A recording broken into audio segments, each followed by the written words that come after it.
ನೀನ್ ದಿನ ದುಡ್ಡು ಕದೀತಿರ ನನಗೇನ್ ಗೊತ್ತಿಲ್ಲ ಅನ್ಕೊಂಡಿದ್ಯಾ? ಇದ್ರ ಪರಿಣಾಮ ಮುಂದೊಂದಿನ ಅನ್ಭವಿಸ್ತೇನೆ ನೋಡ್ ನೀನು. ಅಲೋ, ಮದ್ವೆಗಿಂತ ಮುಂಚೆ ನನ್ನ ಹೃದಯ ಕದ್ದಿನೇ ಮದ್ವೆ ಆಗಿದ್ದು, ಅದ್ ಗೊತ್ತಾ? ಅದ್ರ ಪರಿಣಾಮನ ಅಲ್ಲ ಇವಾಗ ಅನ್ಭವಿಸ್ತಿರೋದು. ಆ ಅಲ್ಲ ಕಣೆ, ಕದಿತಿ 10 ರೂಪಾಯಿ ಎಲ್ಲ ಕದೀತಿದೆಯಲ್ಲ ಡೊಮ್ಮೆ, ನಾಚಿಕೆ ಆಗಲ್ವಾ? ಹಲೋ, ಅಯ್ಯೋ ಎಂತ ಕೆಲಸ ಆಯ್ತಲ್ಲ ಅಣ್ಣ. ಏನಾಯ್ತು? ಅಣ್ಣ ಫೋನ್ ಮಾಡಿದ್ದ ಡುಮ್ಮಿ, ದೊಡ್ಡಪ್ಪಂಗ್ ಹುಷಾರಿಲ್ವಂತೆ, ಇವಾಗ ಬೇರೆ ನನ್ನ ಹತ್ರ ದುಡ್ಡಿಲ್ಲ. ಇಲ್ಲ ಅಂತ ಹೆಂಗ್ ಹೇಳೋದು? ಅಯ್ಯೋ ಅಷ್ಟೇ ತಾನೇ, ನಿನ್ನ ಹತ್ರ ಕದ್ದಿದ್ನಲ್ಲ 10 ರೂಪಾಯಿ, ಅದನ್ನ ಸೇವ್ ಮಾಡಿರ್ತಿದ್ದೀನಿ, ನಾನೇ ಕೊಡ್ತೀನಿ ಬಿಡು. ಹಲೋ, ನೀನೇನ್ 10 ರೂಪಾಯಿ ಕದ್ದಿದ್ದಲ್ಲ, ಅದ್ರಾಗ ಕೊಡ್ತೀಯಾ?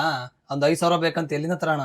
ಡುಮಾ, ನಿನಗೆ 10 ರೂಪಾಯಿ 20 ರೂಪಾಯಿ 5 ರೂಪಾಯಿ ಕಮ್ಮಿನೇ ಅನ್ಸ್ಬೋದು. ನಿಂಗೆ ನೆನ್ಪಿದ್ಯಾ, ನಾವು ಚಿಕ್ಕ ಹುಡುಗರು ಇರ್ತಾ ಇಲ್ಲ, ನಮ್ಮ ಹತ್ರ ಇರೋ ಅಷ್ಟೆಲ್ಲ ದುಡ್ಡು ಒಂದ್ ಉಂಡಿ ಒಳಗ ಸೇವ್ ಮಾಡ್ತಿದ್ವಲ್ಲ, ಅದೇ ತರ ಜಾರ್ ಆಪ್ ಅಂತ ಬಂದಿದೆ. ಇಷ್ಟು ದಿನ ನಿನ್ನ ಹತ್ರ ಎಲ್ಲ ಏನ್ ದುಡ್ಡು ಎತ್ತಿದ್ದೀನಲ್ಲ, ಅದನ್ನೆಲ್ಲ ಅದ್ರೊಳಗ ಸೇವ್ ಮಾಡಿಟ್ಟಿದೀನಿ. ಏನು ಜಾರ್ ಆಪ್?